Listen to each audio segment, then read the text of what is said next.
예, 오늘 제목은요. 성도는 천사를 언제 심판하는가? 요한계시록 21번째 강의인데요. 성도가 천사를 심판한다는 성경의 말씀이 있는데 그 말씀의 의미는 무엇을 말하고 있는지 다시 한번 살펴보도록 하겠습니다. 기록된 성경의 말씀에는요. 고린도전서 6장 3절에 우리가 천사를 판단할 것을 너희가 알지 못하느냐라고 바울이 고린도 교인을 통해서 말씀하고 있는 내용인데요. 공동 번역을 보면요. 우리가 천사들까지도 판단이 아니라 심판하게 되리라로 이렇게 나와 있고요. 현대인의 성경도 보면은 판단보다는 심판으로 나와 있습니다. 그러니까 우리가 천사를 심판한다 이런 내용과 판단한다 이런 내용이 함께 동시에 기록되고 있는데요. 영어 성경에도 보면은요 판단보다는 저지 심판에 가까운 것 같습니다.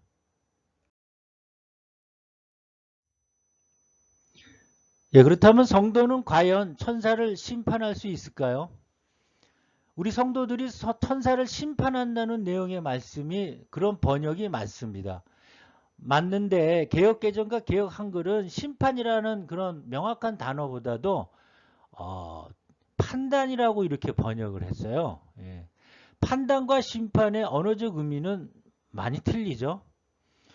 우리가 대통령을 이렇게 판단할 때는 대통령이 우리보다 일반 서민들보다 우월적 권위와 권세가 있지만 대통령이 정치를 잘했다 못했다라고 판단을 할 수 있습니다.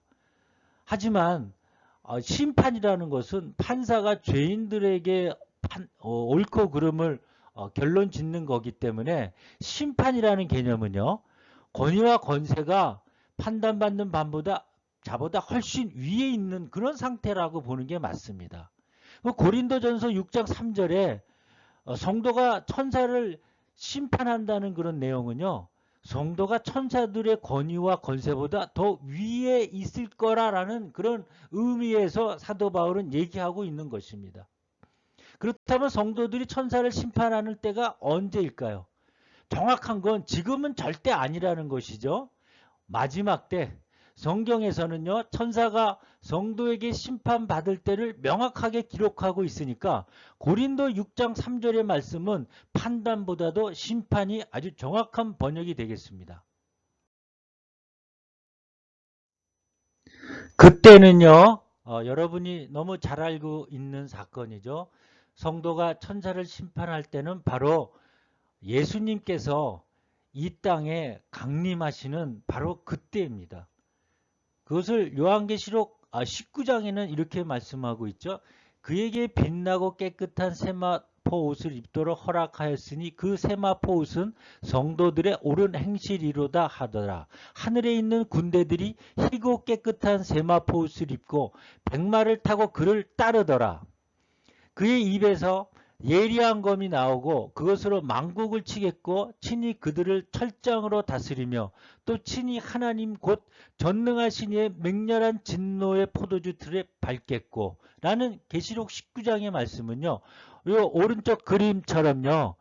이 백마 타고 이 땅에 강림하시는 만왕의 왕 만군의 군이신 우리 주 예수님의 그런 강림 장면이 되겠습니다. 제가 요한계시록 8강의 8번째 강의 때 천년왕국의 왕노를 하는 자는 당신이 아닐 수입니다 라는 제목으로 제가 이 부분에 대해서 아주 자세하게 설명을 했는데요.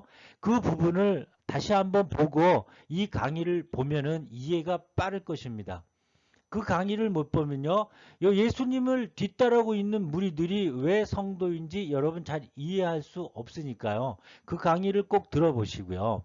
이 예수님을 뒤따르고 있는 이 깨끗한 세마포 옷을 입은 성도들은 성도의 옳은 행실을 입고 내려오는 성도들이기 때문에 천사가 일 수가 전혀 없습니다. 성경에는 예수님과 함께 내려오는 자들을 천사라고 이렇게 기록한 말씀이 한 번도 없습니다.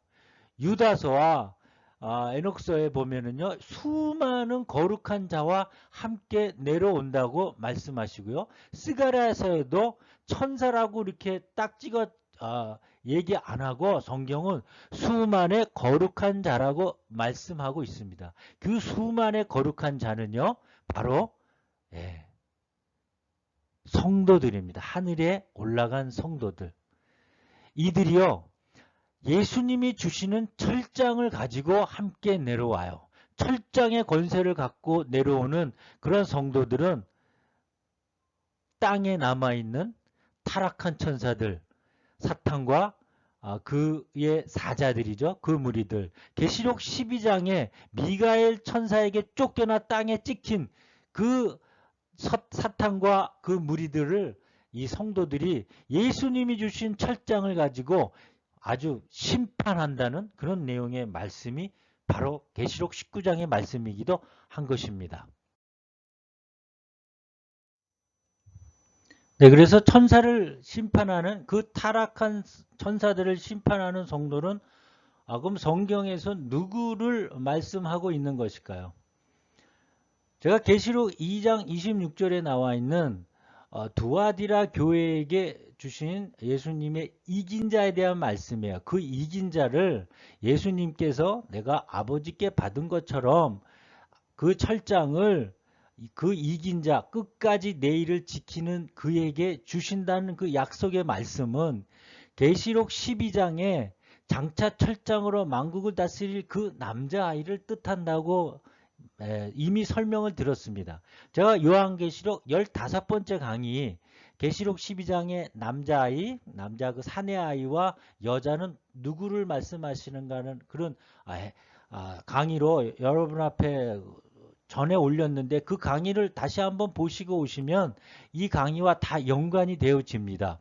그래서 그 철장을 가지고 한 보호자 앞에 올라간 그 남자아이는 계시록 2장의 이긴 자가 되는 것이며 그들이 7번째 나팔에 불려 올라가고 부활 휴거돼서 올라가고 6번째 대접인 예수님이 강림하시는 지상에 오시는 그 아마겟돈 전쟁에서 뒤따라 내려오는 거룩한 세마포 옷을 입은 자들이 바로 이 철장을 가진 자이고요. 계시록 12장에 이미 하늘 보호자 앞에 올라간 그 남자아이기도 합니다. 이 안에는 14만 4천도 포함되어 있고요. 두 증인도 포함되어 있습니다. 이 모든 자들이 성경은 보호자 앞에 앉아있는 사람이라고 설명하시기도 합니다.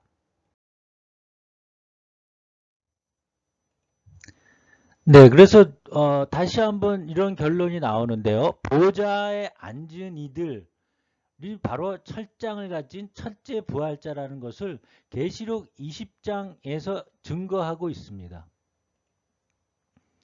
이들은 첫째 부활자인데요. 이들은 보좌 앞에 앉아 있는 자들이에요.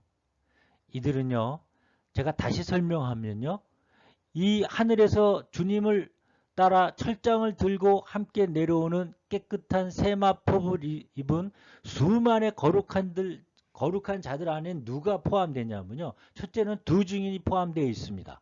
그리고 14만 4천이 그들 가운데 내려오고 있습니다. 이 두 증인과 14만 4천은요, 영혼들이 아닙니다. 이들은 이미 처음 익은 열매로 부활되어서 신령한 몸으로 하늘에 올라 있는 자들이기 때문에 그들이 내려오는 것입니다.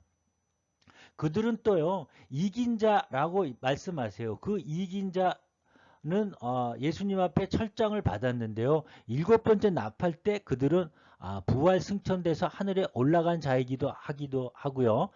그 얘기를 계시록 12장에서는 남자아이, 사내아이라고 표현하기도 했습니다. 이 여러 가지 다른 표현이지만 계시록 19장의 하늘에서 주님과 함께 내려오는 수많은 거룩한 자들 안에 다 포함되고 있다는 것을 여러분이 정확히 인지하시면 계시록의 전체 그런 문맥이 계시록이 우리에게 주시는 그런 하나님의 메시지를 여러분이 이해할 수가 있는 것이기도 합니다. 그 보호자에 앉아 있는 자들이 첫째 부활자로 19장에서 주님과 함께 내려올 때는요. 이들은 또한 초대교회 12제자도 다 포함되어 있는 것입니다.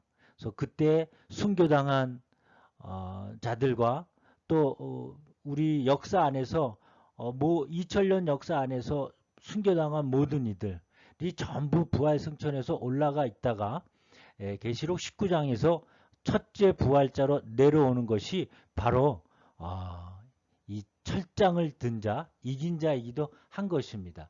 그래서 고린도전서 6장 3절에는요.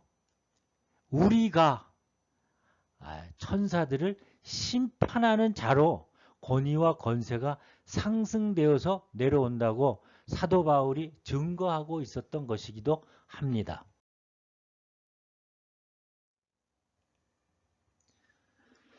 네, 그래서 이 말씀의 전체적인 문맥은 첫째 부활자를 얘기하고 있는 것입니다. 우리가 천사를 심판하는 것은 첫째 부활자들이 심판하지 둘째 부활자들이 천사를 심판하는 것은 아닙니다.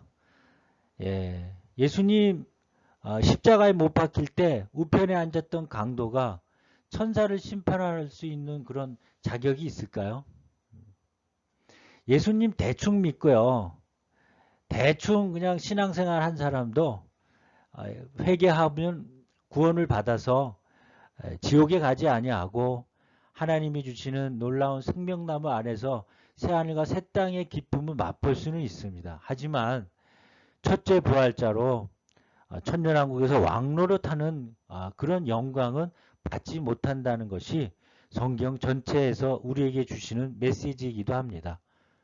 그래서 여러분 제가 마지막 나팔에는 그 둘째 부활자들이 부활해서 양과 염소로 나눠서 백보자 심판 앞에서 새하늘과 새 땅으로 바로 들어간다는 그런 내용의 말씀을 설명을 드렸는데요.